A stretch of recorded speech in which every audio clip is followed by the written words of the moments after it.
उस बीज से ना जाने कितने बीज उत्पन्न हुए।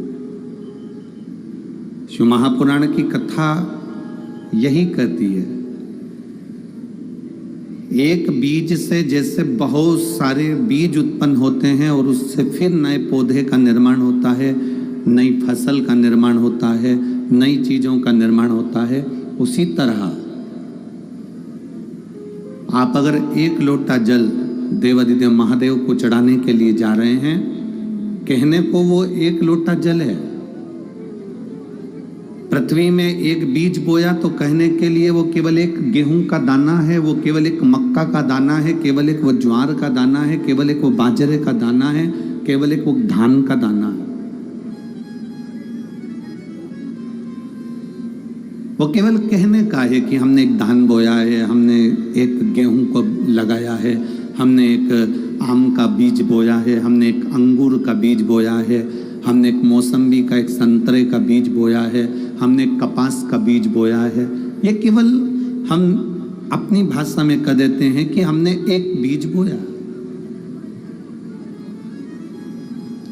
पर सहजता में अगर देखा जाए तो एक बीज से हजारों बीज उत्पन्न हुए हैं।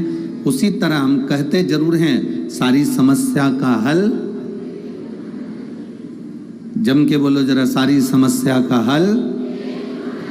हम कहते जरूर हैं कि वो एक लोटा जल है, हम कहते जरूर है कि एक बीज है और उससे अनेक बीज उत्पन्न हुए। उसी तरह हमारे साधारण भाषा में आता है कि हमने एक लोटा जल महादेव को चढ़ाया है। जैसे एक बीज से अनेक बीज होते हैं और अनेक बीज से लोगों का उदर और मन दोनों तृप्त होता है, उसी तरह एक लोटा जल जब हम महादेव को चढ़ाते हैं तो हमारी 71 पीढ़ी के लिए वो प्रसादित होकर उसका सुख हमारी 71 पीढ़ी को प्राप्त हो जाता है।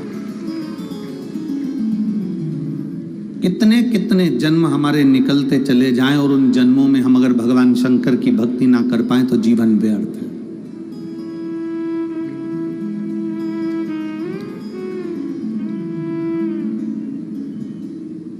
पूरी रामचरितमानस को उठाकर देखिएगा,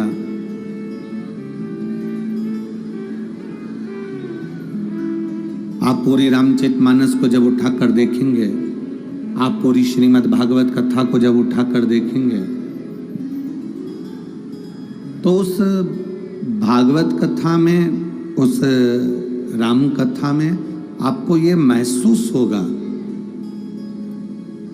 कि दशरथ जी की जिंदगी में जब दुख आया, आप रामायण की चौपाइयों में भी स्मरण करेंगे तो राम जी महाराज को जब वन भेजने का समय आता है, भगवान श्री दशरथ जी महाराज मूर्छा खाकर जमीन पर गिरते हैं, कैकेयी उनको संभालती हैं। उस समय पर दशरथ जी शंकर भगवान को आमंत्रित करते हैं। आप उन चौपाइयों में देखेंगे कि शिव आप आओ और मेरे दुख को समाप्त करिए।